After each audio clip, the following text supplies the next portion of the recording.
আজকের ভিডিও জামাত ইসলামের বন্ধুদের হয়তো ভালো লাগবে না, কিন্তু এটা হইতেছে কুইনাইনের মতো, বুঝিছাও? ডাক্তার মানুষ তো, তাই তিতা ওষুধ দিতে হয় মাঝে মাঝে। এই নির্বাচনের পরে অনেকের মনে একটা হতাশা, জামাত কি আদৌ ক্ষমতা আসতে পারবে? আসলে কিভাবে পারবে? অনেকে কইতেছে ক্ষমতায় আসলে জামাত কি করবে সেটা বলে, কিন্তু ক্ষমতায় যাইতে হইলে যা যা করা দরকার তা করে না। কথাটা খুবই মূল্যবান। এটা যারা বলতেছে তারা জামাতের শত্রু না, বরং তারা জামাতের বন্ধু। জামাত এনসিপি জোটের মধ্যে বড় ভাই যেহেতু জামাত, তাই তাদেরকেই বলি এটা, এনসিপি নিজেদেরকেও শিখতে হবে, তরুণদের দল আস্তে আস্তে শিখবে, কিন্তু মূল দায়িত্বটা জামাতের। যদি এই জোট টিকে থাকে এবং এই জোট নিয়ে যদি তারা অগ্রসর হয়, তাহলে মূল দায়িত্বটা পালন করতে হবে জামাতকেই। সেই জন্যই এই এপিসোডটা মূলত জামাতকে নিয়েই বলা। এই কারণেই এই জোটের মধ্যে মূল শক্তি এবং প্রধান শক্তি জামাতের জন্য এই জানাটা, এই পর্যালোচনাটা জরুরি। জামাত যদি আওয়ামী লীগ বিএনপির মতো দল হইতো তাহলে এত কিছু দরকার ছিল না। জামাত একটা পরিবর্তন চায় জন্যে, এবং জামাতে ইসলামী একটা ইসলামী দল জন্যে তার ক্ষমতায় যাওয়ার পথটা কুসুমাস্তীর্ণ না। আমি একটা ভিডিও করছিলাম ভোটের আগে, জামাতের কাফের সাগর আমির বলতেছি এই শিরোনামে, যে আমি কেন জামাত এনসিপি জোটকে সাপোর্ট করতেছি। আজ আপনাকে বলি, ধরেন আপনি নিজের বিবেক দিয়া বলেন তো, বাংলাদেশের সবচেয়ে বড় সমস্যা তো দুর্নীতি, লুটপাট, তাই না? কারা এটা থামাইতে সবচেয়ে বেশি কমিটেড? কার কমিটমেন্টে আস্থা রাখবেন? নিরপেক্ষভাবে বিবেককে কাজে লাগায় বলেন। বিএনপি বিএনপি একটা গভীরভাবে দুর্নীতিগ্রস্ত দল, চোর বাটপারে ভর্তি, 59% ক্যান্ডিডেট ঋণ খেলাপি, ব্যাংকের টাকা মারছে, আর কোনোদিন শোধ দিতে যেন না হয় তাই বিএনপির হয়ে ইলেকশন করছে। বিএনপির তার দলের চোর বাটপার ডাকাতদেরকে প্রোটেক্ট করতে হবে। জামাত এনসিপিতে কোনো দলের ভেতরে চোরকে প্রোটেক্ট করতে হবে না তো। এই লোকগুলো ভালো, সৎ, এনসিপির ছেলেরা তরুণ, এরাই হাসিনাকে হটাইলো, লড়াকু, আদর্শবাদী, মানুষ ভালোবাসে তাদেরকে। তো আপনি কারে সাপোর্ট করবেন? দেশের স্বার্থ যদি সবার আগে হয় তাহলে জামাত এনসিপি। জামাতের সংগঠন বিশাল, কি বিশাল বিশাল শোডাউন করলো, বেশিরভাগই শোডাউন হয়েছে বিএনপির চাইতে বড়। বাসে, ট্রেনে, লঞ্চে বাড়ি যাইতেছে, দাড়িপাল্লার স্লোগান দিয়ে দিয়া যাইতেছে। আবার শোনেন,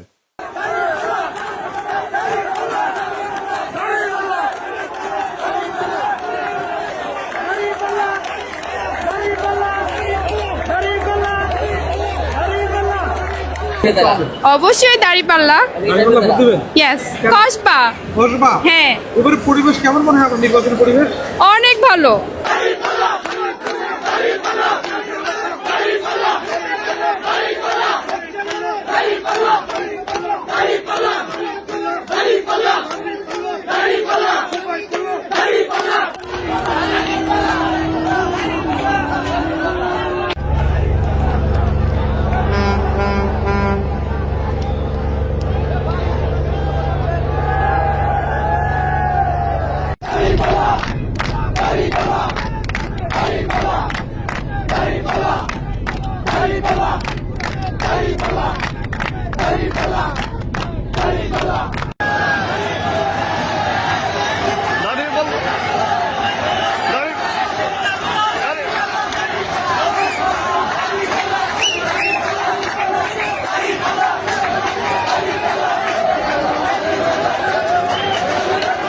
কি জোয়ার! কিন্তু ইলেকশনে জিতলো বিএনপি, ক্ষমতায় বিএনপি। কেন কেন জামাত ক্ষমতায় যেতে পারলো না?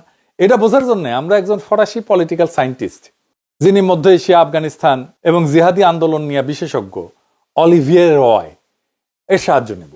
উনি দীর্ঘদিন অধ্যাপনা করছেন। আমি কলে একটা ক্লাস নিয়েছি সায়েন্স পথে, মাস্টার্সের, ফ্রান্সের টপ ইউনিভার্সিটি।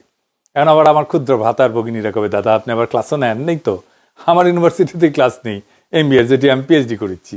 এখন অবশ্য নাও লাগে না, দেশে গেলে তো মাস্টারি করে খাইতে হবে। হ্যাঁ, আমার ক্লাস করলে খারাপ লাগবে না করলে, আমি দেশে থাকতে গেলে এআইইউবিতে পড়াইতাম। যাই হোক, আবার আলোচনায় ফিরে আসি। তো অলিভিয়ার রয়ের সাথে দেখা করতে চাইছিলাম, যেহেতু ফ্রান্সে থাকে। খোঁজ নিয়ে জানলাম উনি এখনো বেঁচে আছেন, কিন্তু ফ্রান্সে থাকেন না, থাকেন ইটালির ফ্লোরেন্সে। পণ্ডিত ব্যক্তি। ওনার 3টা বইয়ের নাম বলি। দ্য ফেইলিয়ার অফ পলিটিক্যাল ইসলাম, আজকের আলাপ মূলত এই বইয়ের থিওরির উপরে। এইটার সাথে জামাতে ইসলামীর আন্দোলনকে কিভাবে ব্যাখ্যা করা যায়, আজকের আলাপ সেটা নিয়ে। উনার একটা বই আছে, গ্লোবালাইজ ইসলাম। এখানে উনি বলতেছেন যে গ্লোবালাইজেশন ইসলামকে এক ধরনের শক্তি দিচ্ছে, এটা গ্লোবালাইজ ইসলামিক আইডেন্টিটি দাঁড়াইতেছে, কিন্তু আরেক দিক থেকে তার নিজস্ব ভূখণ্ডের ঐতিহ্যের সাথে তার সম্পর্ককে ছিন্ন করে দিতেছে, দুর্বল করতেছে। তাকে সংস্কৃতি থেকে আলাদা করে একটা বিমূর্ত গ্লোবাল আইডেন্টিটিতে পরিণত করছে। সেই কারণে রাষ্ট্র ক্ষমতা সেই বিমূর্ত গ্লোবাল আইডেন্টিটি প্রজেক্টকে পুরোপুরি ধারণ করতে পারতেছে না রাষ্ট্রটা। আর একটু বুঝাই বলি, সব ধর্মেই স্থানীয় ধর্মচর্চার একটা তরিকা থাকে, যেটা তার সংস্কৃতির খুব গভীরে প্রথিত থাকে। সেই চর্চাটা আবার অন্য দেশে চলে না। আমি ধরেন হিন্দু ধর্মের উদাহরণ দিই, ধরেন বাঙালি হিন্দুরা দুর্গাপূজা করে, তাই না? এটা কিন্তু অন্য এলাকার হিন্দুরা করে না। এইটা তার এই মাটির কালচারের মধ্যে আছে। এরকম ইসলামে এমন কিছু চর্চা আছে বাংলাদেশে, যেটা গ্লোবালি অন্য দেশে হয় না, অন্য দেশে মুসলমানরা করে না। আবার অন্য দেশের মুসলমানরা এমন কিছু চর্চার মধ্যে আছে যেটা আবার বাংলাদেশের মুসলমানরা করে না। তো এখন গ্লোবাল আইডেন্টিটি দাঁড়াইতেছে, কিন্তু স্থানীয় যে লোকজ স্থানীয় চর্চা, এইটা আন্তর্জাতিক যে ইসলামী পরিচয়, এটার মধ্যে আর থাকতেছে না, থাকা সম্ভব না। তারা জানেও না যে এরকম একটা চর্চা আছে। আর ওনারা একটা বই আছে, জিহাদ অ্যান্ড ডেথ। এইখানে যে জিহাদি অ্যাক্টিভিটিস বইলা যেগুলো চলে আর কি, এটা ধর্মের সাথে যুক্ত না, এটা আধুনিক পরিচয় সংকটের সাথে যুক্ত। এটা উনি দেখাইতেছেন। যারা ইসলামী উগ্রবাদী রাজনীতিতে আসতেছেন তাদের বেশিরভাগই আধুনিক সেকুলার শিক্ষায় শিক্ষিত। কেন এমনটা হইতেছে সেটা বুঝতে হলে এই বইটা পড়তে হবে। এটা একটা রেফারেন্স বই। আপনি এই বইটা পড়লে হোলি আর্টিজানের ঘটনা ব্যাখ্যা করতে পারবেন। অলিভার রয় তার ফেইলিয়ার অফ পলিটিক্যাল ইসলামে এবং গ্লোবালাইজ ইসলামে যা যা বলছেন তা দিয়ে জামাতের বাংলাদেশে ইসলামী আন্দোলনের সমস্যাগুলোকে এবং আগামী পথ চলার রাস্তাগুলোকে কিভাবে ব্যাখ্যা করা যায় সেটা আজকে দেখব। রয়ের মূল কথা ছিল ইসলামপন্থী আন্দোলন রাজনীতিকে দেখতেছে একটা নৈতিক মিশন হিসেবে, একটা মরাল মিশন হিসেবে। কিন্তু আধুনিক রাষ্ট্র চলে ক্ষমতার হিসাব দিয়ে। ইসলামী আন্দোলন দেখেন নৈতিক মিশন হিসেবে, কিন্তু আধুনিক রাষ্ট্র চলে ক্ষমতার হিসাব দিয়ে। এই দুইটার দ্বন্দ্বই ইসলামী দলগুলোকে ক্ষমতা আসতে বাধা দেয়। রাষ্ট্রের টিকে থাকতে হলে দরকার কি কি? প্রশাসন দরকার, শক্তির ভারসাম্য দরকার, জোট ব্যবস্থাপনা দরকার, বাস্তব কৌশল দরকার। কিন্তু কেউ যদি শুধু নৈতিক ভাষায় রাজনীতি করে আর অন্যরা কৌশল নিয়ে করে, তাহলে নৈতিক দল পিছায় পড়বে। তাই হইতেছে। এখানে রয় যে সমস্যার কথা বলছেন তাকে তিনি বলতেছেন ওভার আইডিয়ালাইজেশন, অর্থাৎ অতিরিক্ত মতাদর্শিক কঠোরতা, আদর্শগত বিশুদ্ধতা, ইডিওলজিক্যাল পিউরিটি। এটা ধরে রাখতে গিয়া বাস্তব রাজনৈতিক সমঝোতা কঠিন হয়ে যায়। এটারে রয় বলছেন নৈতিক বৈধতা বা মরাল লেজিটিমেসি। ইসলামিস্টরা মরাল লেজিটিমেসি বা নৈতিকতা ধরে রাখতে গিয়া রাজনৈতিক কার্যকারিতা হারায় ফেলে, মানে পলিটিক্যাল এফেক্টিভনেস হারায় ফেলে। সে মরাল লেজিটিমেসি ধরে রাখে কিন্তু পলিটিক্যাল এফেক্টিভনেস হারায় ফেলে। রয় এইটা বলেননি যে নৈতিকতা বেশি ছিল জন্য হারিয়েছে, তা বলেননি, কিন্তু বলছেন তাদের বিপ্লবী যে নৈতিক কল্পনা, সেটা আধুনিক রাষ্ট্রের যে প্রশাসনিক বাস্তবতা, এটার সাথে খাপ খায় না। অর্থাৎ সমস্যাটা নৈতিকতার না, বরং নৈতিক প্রকল্প বনাম রাষ্ট্র ক্ষমতার বাস্তব লজিকের সংঘর্ষ। ধরেন ইসলামী দল যদি একটা গাছ হয়, খাড়া আর শক্ত গাছ হয়, আর রাষ্ট্র ক্ষমতা যদি ঝড় হয়, তাইলে ঝড়ে তো গাছটাকে কাইট হইতে হবে, তাই না? কাইট হইতে না পারলে তো গাছটা ভেঙে যাবে। আর একটা বিষয় এটা দেখাই দিই, আমি এটা আগে বলছিলাম আমার আগের এপিসোডে, রাষ্ট্র তো আসলে একটা প্রতিষ্ঠান, তাই না? কিন্তু আসলে কেমন ধরনের প্রতিষ্ঠান, এটার গুরুত্ব আছে। বিষয়টা এখানে একসাথে মিলায় বুঝলে বিষয়টা আরো পরিষ্কার হবে। তো রাষ্ট্র আসলে কেমন ধরনের প্রতিষ্ঠান? মার্কস ভেবার উনি বলছিলেন যে, শুনছেন আমি আমার মেলা এপিসোডে বলছি, উনি বলছেন যে রাষ্ট্র হইতেছে বৈধ শক্তি প্রয়োগের একচেটিয়া প্রতিষ্ঠান। বৈধ তার মানে রাষ্ট্র মানে পিটানির ক্ষমতা, বৈধ পিটানির ক্ষমতা। তার হাতে আছে পুলিশ, আমলাতন্ত্র, গোয়েন্দা কাঠামো, আইন প্রয়োগ ক্ষমতা, সবই জোর খাটানোর কিন্তু বিষয়, জোর খাটানোর ঘটনা। রাষ্ট্র তার সার্বভৌমত্ব প্রয়োগ করে, জোর খাটায়, বুঝায়, নসিহত করে, কিন্তু তার ক্ষমতা প্রয়োগ করে না, সে জোর খাটায় প্রয়োগ করে। আপনি না মানলে আপনারা জেলে ঢুকাবে, আপনি না মানলে আপনারা পিটাবে। সেই জন্য রাষ্ট্র একটা নিরপেক্ষ নৈতিক মেশিন না, এটা একটা শক্তির কাঠামো। আপনি যদি একদম আদর্শবাদী অবস্থানে যান, সব দুর্নীতিবাজকে শাস্তি দেব, দলীয়করণ বন্ধ করব, তাইলে আগে থেকে রাজনৈতিকভাবে যে বিন্যস্ত রাষ্ট্রযন্ত্র আপনার বিরুদ্ধে কাজ করা শুরু করবে। তাই হয়েছে। গ্রামসি বলছিলেন ক্ষমতা আসে হেজিমনি থেকে। হেজিমনি মানে কর্তৃত্ব, নৈতিক কর্তৃত্ব। এই কর্তৃত্ব আসে দুইটা জিনিস থেকে, জনসম্মতি আর বল প্রয়োগ। হাসিনা পালাইলো কেন? কারণ তার বল প্রয়োগের খুব কার্যকর মেশিনারি ছিল, কিন্তু জনসম্মতি ছিল না। উনি বলেন যে রাষ্ট্র ক্ষমতা টিকে থাকে দুই পায়ে দাঁড়ায়।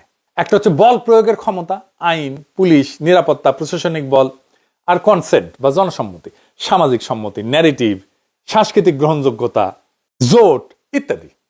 শুধু শক্তি বা বল দিয়ে টেকা যায় না, আবার শুধু নৈতিক আবেদন দিয়ে টেকা যায় না। টেকসই ক্ষমতায় টিকে থাকার জন্য দুইটাই লাগে, এই দুইটা ব্যালেন্স লাগে। তাহলে রাষ্ট্র যে বল প্রয়োগের যন্ত্র, সেটার সাথে ইসলামপন্থীরা কিভাবে ডিল করবে? ক্ষমতায় যাওয়ার আগেই পুলিশ, প্রশাসন, রাষ্ট্রের ইনস্টিটিউট এদের সাথে কিভাবে ডিল করবে? ক্ষমতায় যাওয়ার আগে তিনটা খুব স্পষ্ট জিনিস লাগে। মরাল লেজিটিমেসি বা নৈতিক বৈধতা তো লাগেই। একটা দল নৈতিকভাবে গ্রহণযোগ্য হইতে হয়, তাদের একটা কমিটেড বেস থাকতে হয়। জামাত এনসিপির সেটা আছে, প্রায় 40% মতো একটা শক্ত সমর্থন আছে। 2 নাম্বার হইতেছে ইলেকটোরাল ভায়াবিলিটি। যেমন ক্ষমতায় যাইতে আমরা দেখতে পারতেছি যে 50%-এর বেশি ভোট লাগে। এর মধ্যে আছে সুইং ভোটার আছে, আরবান মিডল ক্লাস আছে, খুবই দরিদ্র ভাসমান লোক আছে, বিজনেস কমিউনিটি আছে, আন্তর্জাতিক সংস্থা আছে, আন্তর্জাতিক সম্প্রদায় আছে। এইটা জনসম্মতির আর একটা কিন্তু গভীরতর সংস্করণ। শুধু নৈতিক সমর্থন না, প্রশস্ত একটা রাজনৈতিক সামাজিক ব্রড বেজ একটা সামাজিক গ্রহণযোগ্যতা লাগে ক্ষমতায় যেতে হইলে। এই ব্রড বা প্রশস্ত সামাজিক গ্রহণযোগ্যতা আছে কিনা সেটা আমরা পরে দেখব। 3 নাম্বার হইতেছে গভর্নিং ক্রেডিবিলিটি, বা ক্ষমতায় যায় টিকে থাকতে পারবে কিনা। সেটা বলতে কি বোঝায়? তার প্রশাসনিক দক্ষতা আছে কিনা, অর্থনৈতিক স্থিতিশীলতা আনতে পারবে কিনা, আন্তর্জাতিক সম্পর্কে ব্যালেন্স রাখতে পারবে কিনা, যে রাষ্ট্রীয় নীতিগুলো আছে সেই নীতিগুলোর ধারাবাহিকতা রাখতে পারবে কিনা। এটাই রাষ্ট্র ক্ষমতার বাস্তব লজিক। তো এই রয় বলতেছেন যে ইসলামপন্থীরা খুব স্ট্রং আইডেন্টিটি বেস বানাইতে পারে, কিন্তু আধুনিক বহুত্ববাদী সমাজে একটা ব্রড কোয়ালিশন, একটা ব্যাপক ভিত্তিক কোয়ালিশন না বানাইলে ক্ষমতায় যাওয়া কঠিন। ইসলামপন্থীর একটা মরাল ক্ল্যারিটি থাকে, খুব চমৎকার। নৈতিক বৈধতা মরালি সতের একেবারে চূড়ান্ত সৎ, কিন্তু সোশ্যাল রিচ সীমিত হয়ে যায়। এইখানে কোয়ালিশনটাকে এক্সপান্ড করা ছাড়া ইলেকটোরাল ব্রেক থ্রু বা ইলেকশনে জিতে আসা সম্ভব হয় না। এই মরাল লেজিটিমেসি যেটা আছে সেটা রাজনৈতিক কার্যকারিতায় রূপ নিচ্ছে না। এটাকে মরাল লেজিটিমেসিকে এই রাজনৈতিক কার্যকারিতায় রূপ দেওয়াটাই হতেছে আসল কাজ। তার উপরে বাংলাদেশে বাস্তবতা অনেকদিন থেকে রাজনীতিতে একটা নতুন জিনিস দাঁড়িয়েছে, ক্ষমতায় টিকে থাকাই হইতেছে আসল কথা, নৈতিকতা পরে। এনে ক্ষমতা যেন নিজেই নৈতিকতার জায়গা নিয়ে ফেলছে। আর ক্ষমতাবান, আমি যাদেরকে বাঙ্গু এলিট বলি, তারা যেভাবেই হোক ক্ষমতাকে ধরে রাখে, তাদের ক্ষমতার বৈধতার জন্য ন্যারেটিভ তৈরি করে। তার জন্য বুদ্ধিজীবী আছে, মিডিয়া আছে। আমি একটা এক্সাম্পল দেখাই। বিএনপি ক্ষমতায় আসার পরে ন্যারেটিভ তৈরি করা শুরু হয়েছে মিডিয়াতে। প্রফেসর ইউনূস নাকি বাংলাদেশে দারিদ্র বাড়ায় দিয়ে গেছে, দারিদ্র বাড়িয়ে দিয়ে বিদায় দারিদ্রের জাদুঘরের শিরোনাম এক, ভিতরে টেক্সট এক। সব কয়টা কিন্তু বসুন্ধরা গ্রুপের পত্রিকা। দেখেন কালের কণ্ঠ, বাংলাদেশ প্রতিদিন, নিউজ 24, এমনকি ডেইলি সান, সবগুলোতে একই নিউজ। এরা আগে আমাদের নিয়ে সাইবার সন্ত্রাসী বইলা 3-4 কলামে স্টোরি করতো। হাসিনা পলানোর পরে মাপটাপ চাইয়া প্রত্যাহার করছে স্টোরিগুলো, আবার ঘুরে মাগুর স্যাং। বিপদে পরে আবার সে একই ভুল করে। অফিসিয়াল দারিদ্র পরিসংখ্যানের সর্বশেষ জরিপ হয়েছে এটা 2022 সালে। এই অনুযায়ী দারিদ্র কমছে আগের বছরগুলোর তুলনায়। এখন পর্যন্ত 24 থেকে 26 এই সময়কালের জন্য সরকার, বিশ্বব্যাংক বা বিশ্ব কোনো সংস্থা থেকে আন্তর্জাতিকভাবে প্রকাশিত চূড়ান্ত দারিদ্রের হার নিয়ে কোনো সার্ভে নাই। কই পেল এর ডেটা? পায় নাই। বিএনপি কয়ে দিচ্ছে প্রফেসর ইউনূস কত খারাপ অবস্থা দিয়ে গেছে সেটা দেখাইতে হবে, তাই দেখাইতেছে পত্রিকাগুলা। এভাবে মিডিয়া সত্য নির্মাণ করে। ইলেকশনের আগে সব মিডিয়া একসাথে জামাত এনসিপি জোটের পিছে লাগলো, কভারেজ কমাই দিল। এভাবে এরা সত্য উৎপাদন করে। গত এপিসোডে দেখাইছিলাম আর এক বয়ান রেডি করতেছে, ঋণ বোঝা বাড়াই দিয়ে গেছে প্রফেসর ইউনূসের সরকার, দেখেছেন না? এইভাবেই ট্রুথ প্রোডাকশন বা সত্যের নির্মাণ ক্ষমতার অংশ। ক্ষমতা শুধু পুলিশ দিয়ে টিকে না, ন্যারেটিভ দিয়েও টিকে। আমরা এই সোশ্যাল মিডিয়া দিয়া মেইন স্ট্রিম মিডিয়ার সাথে পাইরে উঠি নাই ইলেকশনের সময়। তার উপরে আর একটা জিনিস আছে, কি সেটা? জামাত ক্ষমতায় আসবে শুনলে পুরো এস্টাবলিশমেন্ট, আমলাতন্ত্র, এলিট, এরা যে বন্দোবস্ত চলে কাইপা উঠে একেবারে। আসল কারণ হইতেছে যে এরা তো এমন একটা সিস্টেম গড়ে তুলছে যেখানে চেয়ার টেবিল পর্যন্ত ঘুষ খায়। জামাত ক্ষমতা আসলে তো ঘুষ খাওয়া বন্ধ হয়ে যাবে। দেখেন নুরুল কবির কি বলে, বিএনপি কে নাকি নাকে রুমাল চাইপে ভোট দিচ্ছে জামাত ইসলাম থেকে বাঁচার জন্য। শুনেন আগে। এই দেশের বহু মানুষ নাকে রুমাল দিয়ে বিএনপিকে ভোট দিয়েছে। নাকে রুমাল দিয়ে কেন? ওই ধানের শীষ দেখলে তার চাঁদাবাজির দুর্গন্ধ তার নাকে আসে। এই নাকে রুমাল দিয়ে দিয়েছে জামাত ইসলামের হাত থেকে বাঁচবার জন্য। শুনেছেন? আমি যদি ধরেও নি 1971 জামাত ইসলামের ভূমিকার জন্য ভোট দেয় নাই, তাহলে তো 1971 যার জন্ম হয় নাই তারও বয়স আজকে 56 বছর, তাই না? সে জামাতের কি দেখে, কি থেকে ব্যস্ত নাকে রুমাল চেপে বিএনপি কে ভোট দিল? জামাত থেকে ব্যস্ত চায় কারণ তারা মনে করে যে জামাত আসলে ঘুষ বন্ধ হয়ে যাবে, দুর্নীতি বন্ধ হয়ে যাবে। এটা তো বলতে পারে না। বলে নারীদের বন্দি করবে, দেশকে পিছনের দিকে টেনে নিয়ে যাবে, দেশকে আফগানিস্তান বানাবে। আর নুরুল কবির মনে করে সন্ধ্যা গেলে ঢাকা ক্লাবে গিয়ে মাল টানতে পারবে না, ওটা বন্ধ হয়ে যাবে। নুরুল কবির যে কইছে জামাতের হাত থেকে বাঁচার জন্য বিএনপি কে ভোট দিছে, জামাত করবে এটা কি যেটা দেখে ভয় পাইছে নুরুল কবিরেরা? আমি তো আর কিছু দেখি না যে মদ খেতে না পারা ছাড়া। বাংলাদেশে সৎ মানুষ হইলে, নৈতিক হইলে খুব সমস্যা, খুবই সমস্যা। আমি একটা প্র্যাকটিক্যাল এক্সাম্পল দিই। আমার পেশা থেকে। আপনি যদি সৎ প্র্যাকটিসিং ডাক্তার হন, আপনাকে একটা দুর্নীতিগ্রস্ত চক্রের মধ্যে ঢুকতেই হবে, এর মধ্যে ঢুকে যেতে হবে। আপনি প্র্যাকটিসই করতে পারবেন না এর মধ্যে না ঢুকলেন। আপনি সৎ থাকতে চাইবেন, পারবেন না, পারবেনই না, একেবারেই পারবেন না। রুগী পাবেন না, রুগী যায় যেখান থেকে, ওই যে ফ্রন্ট ডেস্ক, ওইখানে আপনার অ্যাপয়েন্টমেন্টই না হবে না, বলা হবে আপনি দেশে নাই, আজকে আসবেন না, অসুস্থ, আরো নানা কথা ঘুরে বেড়াবে বাতাসে, বলা হবে আপনি ইমার্জেন্সি টাইমে পাওয়া যায় না, আপনারে ফোন করলে আপনি ধরেন না, আপনি রুগীর সাথে খারাপ ব্যবহার করেন, আপনি রুগী মেরে ফেলেন, আপনি সিজার করতে যায় বাচ্চার পাচ্চা কেটে ফেলেন, আপনার চাকরি চলে যায় অবস্থা। আসেন কয়েকদিন, দেখেন কয়দিন থাকে। এই তো সেদিন ওটির টেবিলে একটা রুগী মারা গেল, আপনি শেষ। আপনার মেধা দিয়ে কি করবেন? আপনার ক্লিনিক্যাল স্কিল দিয়ে কি করবেন? আপনি তো ফেই ওই গেটকিপারের কাছে। এটা হইল শাকের কড়া, যাইতেও কাটবে, আসতেও কাটবে। এই নৈতিকতা। নৈতিক থাকলে টিকবেন না, করাপ ফেলে টিকবেন, কিন্তু নৈতিক থাকতে পারলেন না। তো মোরালের লেজিটিমেসি বা নৈতিক বৈধতা ধরে রাখতে গিয়া রাজনৈতিক কার্যকারিতা যে হারায় ফেলতেছে, এইটার সমাধানটা কি? আবার কারাপশনকে গ্রহণ করলে তো মোরাল লেজিটিমেসি, নৈতিক বৈধতা হারায় চলে যায়। এই দ্বন্দ্বটাই হইতেছে একটা স্ট্রাকচারাল কনফ্লিক্ট। সমস্যাটা শুধু ইসলামপন্থীদের না, কারণ আমার মতো টাইপের বামেরা আসলেও একই সমস্যা পড়বে। সমস্যা হলো বাংলাদেশের রাষ্ট্র ব্যবস্থা এমন ভাবে গড়ে উঠছে, সেখানে ক্ষমতার টিকায় রাখা সবচেয়ে বড় লজিক। এই পরিবেশে যে দলই আসুক, শুধু নৈতিক হইলে টিকবে না, শুধু ক্ষমতা খেলা নামলে নৈতিকতা হারায় ফেলবে। অর্থাৎ নৈতিক রাজনীতি এবং রাষ্ট্র ক্ষমতার বাস্তব লজিকের মধ্যে একটা সংঘাত হবে। তো ক্ষমতার বাস্তব লজিক বলতে কি বোঝায় আসলে, আরেকটু বুঝে দেখি। মানে রাষ্ট্র যেভাবে বাস্তবে কাজ করে, ক্ষমতা যেভাবে টিকে থাকে এবং শাসন যেভাবে পরিচালিত হয়, সেই কাঠামোগত নিয়মগুলো একটা নৈতিকতা বা আদর্শের বাইরে যায় কাজ করে। এটার সাথে নৈতিকতার কোনো সম্পর্ক নাই। এটা ব্যক্তিগত নৈতিকতার প্রশ্ন না, এটা সিস্টেমের লজিক।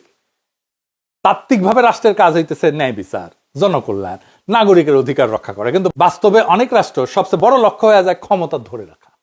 এর মানে বিরোধীকে দুর্বল করা, প্রশাসনের নিয়ন্ত্রণ রাখা, আইনকে রাজনৈতিকভাবে ব্যবহার করা, নিরাপত্তা কাঠামো নিজের অনুগত রাখা, এটাই ক্ষমতা টিকায় রাখার লজিক। আপনি যদি পুরাপুরি নৈতিক অবস্থানে থেকে বলেন সব দুর্নীতিকে আমি শূন্য করে দেবো, সব দুর্নীতিবাজকে শাস্তি দেবো, দলীয়করণ বন্ধ করব, রাষ্ট্রযন্ত্র নিরপেক্ষ করব, তাহলে কি সমস্যা হয়? কারণ সমস্যা যেটা হয় তা হইতেছে রাষ্ট্রযন্ত্র আগে থেকে রাজনৈতিকভাবে বিন্যস্ত থাকে। কিন্তু আমাদের মতো অনুন্নত দেশে যেখানে রাষ্ট্রীয় প্রতিষ্ঠান দাঁড়ায় নাই, তারা একটা সিস্টেম করে নেয় ক্ষমতা চালানোর জন্য, যেটারে বলে বন্দোবস্ত। ওই বন্দোবস্তের সাথে আপনি কিভাবে ডিল করবেন, আপনি কতটুকু ভাঙবেন? ভাঙলেই বন্দোবস্তের বেনিফিশিয়ারিরা কি ছিটকে পড়বে? যারা ছিটকে পড়বে তাদের কি হবে? আপনি কি দুর্নীতি একদম শূন্য করে ফেলবেন? সরকারি কর্মচারীদের সংসার চলবে? তাহলে এটা তো ভয় পেয়ে যাবে, ভয় পেয়ে উল্টাপাল্টা বকা শুরু করবে, নারীদের বন্দি করবে, আফগানিস্তান বানায় ফেলবে, আমেরিকা স্যাংশন দেবে। হালা কয় না যে আমার তো ঘুষ খাওয়া বন্ধ হয়ে যাবে। তো তাই আপনি একদম যদি আদর্শবাদী হন, রাষ্ট্রযন্ত্র আপনার বিরুদ্ধে কাজ করা শুরু করবে। তাই করে। এইটাই সায়েন্স, এটাই কনফ্লিক্ট, এটাই সংঘাত, এইটারে আপনাকে ডিল করতে হবে। তাহলে এটা ভাঙতে হলে কি করা দরকার? এটাকে ভাঙতে হলে নৈতিকতা এবং দক্ষতার সম্পর্ক নতুন ভাবে নির্মাণ করতে হবে। এক নাম্বার, আপনার মরাল ইন্টেন্ট বা মরাল লক্ষ্য, মরাল ইচ্ছা, নৈতিক ইচ্ছা না, ইনস্টিটিউশনাল কমিটমেন্ট দেখাইতে হবে। আমরা ভালো, এটা কাজ করবে না, বরং বলতে হবে আমরা সংবিধান মানবো, আমরা নির্বাচনী প্রক্রিয়া বদলাইতে চাইলে আইনি পথে বাধা দেব, আমরা ক্ষমতায় গেলে কোনো প্রতিষ্ঠান স্পর্শ করব না, এইটা আমরা লিখিতভাবে বলতেছি। অর্থাৎ ইচ্ছা না, কাঠামোগত প্রতিশ্রুতি দিতে হবে। আমরা মরাল পুলিশিং করব না, আমরা জাতির সমৃদ্ধি বাড়াবো এমনভাবে যেন কাউকে হারাম উপার্জনের খাবার সন্তানের মুখে তুলে দিতে না হয়। আমরা ক্ষমতায় এসে কারো পেটে লাথি মারবো না, নিজের সম্পদের জন্য যেন নিজের গ্লানি সইতে না হয়, এই ব্যবস্থা আমরা করব। আমরা ধরবো শীর্ষ দুর্নীতিবাজদেরকে, এক্সাম্পল তৈরি করবে এমন ইস্যুগুলাই ধরবো। আমরা এস আলমরে ধরবো, আমরা আদানিরে ধরবো, আমরা সালমান এফ রহমানরে ধরবো। দুই নাম্বার, আমার কর্মসূচি এটা কোনো গোপন বিষয় না, এটা প্রেডিক্টেবল হবে। মানুষ আগে থেকে জানবে সরকার কি করতে যাচ্ছে। লিখিত নীতিপত্র থাকতে হবে, প্রকাশ্য অর্থনৈতিক পরিকল্পনা থাকতে হবে, সংখ্যালঘু নারীর অধিকার বিষয়ে স্পষ্ট চার্টার করে, অবস্থান চার্টার করে। আমি বলছিলাম নারী চার্টার লিখতে, সংখ্যালঘু চার্টার লিখতে। জামাত বলে আমরা তো সংখ্যালঘু বলি না। তো যাই বলেন, তাইলে তো একটা বলতে হবে যে হিন্দু সম্প্রদায়ের সাথে আপনি কিভাবে ডিল করবেন, পার্বত্য চট্টগ্রামের লোকদের সাথে আপনি কিভাবে ডিল করবেন। কওমি ঘটনার একটা বড় অংশের মধ্যে একটা সন্দেহ আছে জামাতকে নিয়ে। হেফাজতের আমির তো জামাতকে ভোট দিতেই না করছেন, এটা তো জামাতকে ডিল করতে হবে, আশ্বস্ত করতে হবে কওমি ঘটনাকে তাদের কওমি পলিসি নিয়ে। ক্ষমতায় গেলে প্রথম 100 দিন কি করবেন, 200 দিন কি করবেন, 300 দিন কি করবেন, এটা রূপরেখা দেওয়া গেলে অস্পষ্টতা থাকে না, অস্পষ্টতা থেকে সন্দেহ আসে। যদি প্রেডিক্টেবল হন, স্পষ্ট হয় আপনার, তাহলে আস্থা আসে। এরপরের বিষয় যেটা হইতেছে সেটা ভিকটিম ন্যারেটিভ থেকে বের হইতে হবে। সবসময় যদি আপনি বলেন আমাদের মারছে, আমরা মারা খাইতেছি, এটা সত্য হইলেও রাজনৈতিকভাবে দুর্বলতার বার্তা দেয়। মানুষ এমন কাউকে নেতা মানে না যারা নিজেদেরকে রক্ষা করতে পারে না। মানুষ হ্যাডোমালা লোকদেরকে নেতা মানে। আপনি সমবেদনা পাবেন, আহা উহু করবে, মেলা কিছু বলবে, কিন্তু ছাপ্পা মারবে যায় ধানের শীষে, বলে আরে দূর, ওদেরকে তো ভোট দিলে ওরা রাখতেই পারে না, ওদেরকে তো মাইরা ছাপা করে দেয়। এর বদলে নিজেদেরকে বিকল্প শাসক হিসেবে, শক্তিশালী শাসক হিসেবে উপস্থাপন করেন, রাজপথে নিজের শক্তির জানান দেন। রাজনৈতিক কর্মসূচি থামাইবেন না, রমজানও আপনি থামাবেন না, রমজানও আপনার কর্মসূচি চালাইতে পারেন। এই কাজটা এনসিপি জামাত উভয় করতে পারে। ইফতার পার্টি করবেন, ডাক দিবেন সবাইকে, সবাই ইফতারি নিয়ে আসবে আপনার এলাকায়। আপনি অ্যারেঞ্জমেন্ট করবেন খাওয়ার জায়গার, নামাজের জায়গার, পানির আর জিলাপির, সবাই ইফতারি নিয়ে আসবে, আপনার ওখানে বসবে, আপনি জিলাপি দেবেন, পানি দেবেন, খাওয়ার জায়গা দেবেন আর নামাজের জায়গা দেবেন। বাকি খাবার সবাই সাথে নিয়ে আসবে, একসাথে ইফতার করবেন এলাকায় এলাকায় যাইয়া। ব্যাপক এবং বিপুল জনসংযোগের কাজ হবে। আপনারা 5 স্টার হোটেলে ডাইকে আইনা ইফতার খাওয়ানোর কালচার থেকে বাইরে আসতে হবে। শাসকের যে কালচার, এই কালচারটাকে আপনাকে ভাঙতে হবে। আপনাকে যদি ভাঙতে না পারেন, তাহলে আপনি বিকল্প শাসক হিসেবে নিজেকে দেখাইতে পারবেন না। আপনার বিকল্প শাসক হইতে হলে আপনার বিকল্প কালচার থাকতে হবে। মনে রাখবেন, আপনি শুধু ভুক্তভোগী না, আপনি বিকল্প শাসক। তবে সব নির্যাতনের ডকুমেন্টেশন রাখবেন, মামলা করবেন, ভিকটিমের বাসায় যাবেন, কোনো ভিকটিম যেন না থাকে যার বাসায় আপনি যান নাই।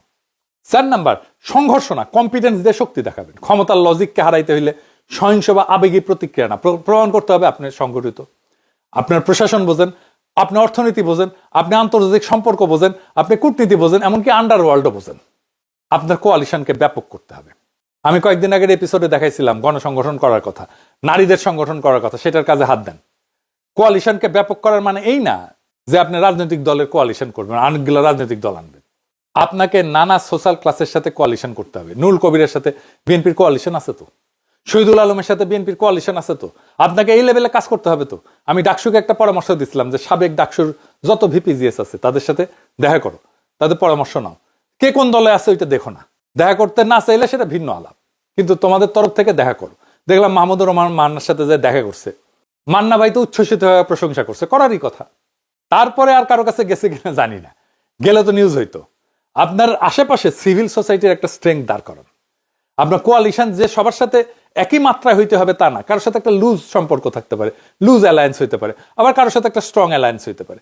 আপনি তো 35.8% ভোট পাইছেন, ইঞ্জিনিয়ারিং করে বাদ দিলেও তো এইটুকু পাইছেন, এটা বিশাল অঙ্ক। আপনি তো আগামীর ক্ষমতা, আপনাকে কেউ উপেক্ষা করতে পারবে না। তারা জানে আজ হোক কাল হোক আপনি ক্ষমতা আসবেন, আপনার শত্রুও জানে। রমজানে তো বেড়াছাড়া করে ফেলছে, জিনিসপত্রের দাম আকাশ ছুঁইছে। হাসিনার আমলের চাইতে দাম বেড়ে গেছে জিনিসের, সামান্য লেবুর সিন্ডিকেট ভাঙতে পারতেছে না, ধাই ধাই করে বাড়তেছে জিনিসপত্রের দাম। প্রফেসর ইউনূস কিন্তু কমায় আনছিলেন জিনিসপত্রের দাম।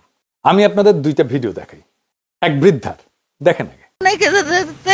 সোয়াবিন তেল 1 কেজি তেল 200 টাকা, 250 টাকা।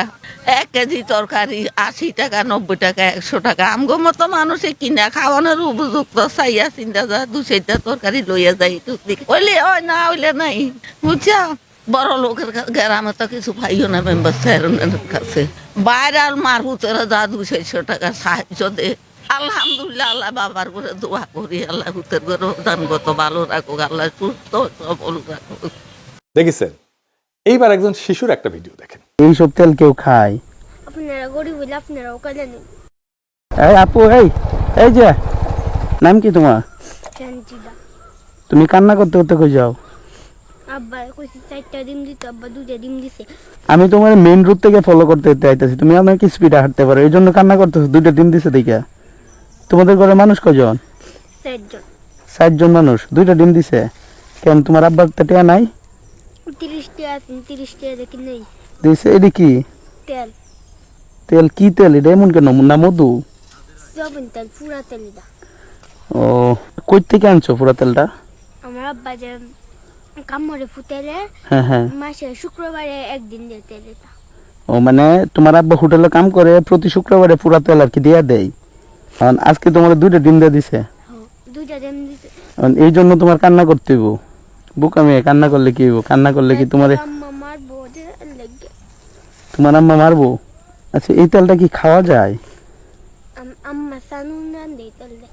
মানে তরকারি রান্ধো, খাওয়া যায় এমনিতে? হ্যাঁ। তো এইসব তেল কেউ খায়? আপনারা গরিব হইলে আপনারাও কালেন। দেখছেন, বাবা হোটেলে কাজ করে, সেখান থেকে পোড়া তেল যেটা আসলে ফেলে দেওয়ার জন্য, সেইটা এই বাচ্চাটা নিয়ে আসে বাসায়, তরকারি রান্না করা হবে। এই রাষ্ট্র কখনো দরিদ্রদের সহায় হয় নাই, কখনো এদের কথা ভাবে নাই। ভাবলে এতদিন পরে এই নিদারুণ দারিদ্র থাকার কথা না। মানে রাষ্ট্র যদি দুর্বল আর দুস্থদের পাশে দাঁড়াইতেই না পারে, তাহলে ওই রাষ্ট্র থেকে লাভটা কি বলেন? এই বৃদ্ধার এই বাচ্চাটার জন্য আমাদের লড়াই জারি রাখতে হবে, কারণ এই মানুষগুলোর জীবনের সংকট বিএনপি সরকার দূর করতে পারবেই না, বাড়াইবে আর বহু গুণে বাড়াবে। আজ প্রশ্ন একটাই, এই রাষ্ট্র কার জন্য? ঢাকা ক্লাবের বারান্দায় বসে যারা ক্ষমতার গল্প লেখে মদ খায় তাদের জন্য, নাকি সেই বৃদ্ধার জন্য যার হাতে থালা আছে কিন্তু থালায় খাবার নাই, নাকি সেই শিশুর জন্য যে হোটেলে ফেলে দেওয়া পোড়া তেল নিয়ে আসে বাসায় কারণ তার মা রান্না করবে কিছু একটা, যেভাবেই হোক? এই রাষ্ট্র কি তাদের, নাকি শুধু বন্দোবস্তের? সেই বন্দোবস্ত যে বন্দোবস্ত এতদিন ধরে চলে আসছে। আমরা রাজনীতি করতেছি তো ক্ষমতার জন্য না, আমরা রাজনীতি করতেছি মর্যাদার জন্য, ওই মানুষগুলোর জন্য। কিন্তু মনে রেখেন, মর্যাদা ভিক্ষা করে পাওয়া যায় না, মর্যাদা সংগঠিত শক্তি দিয়ে অর্জন করে নিতে হয়।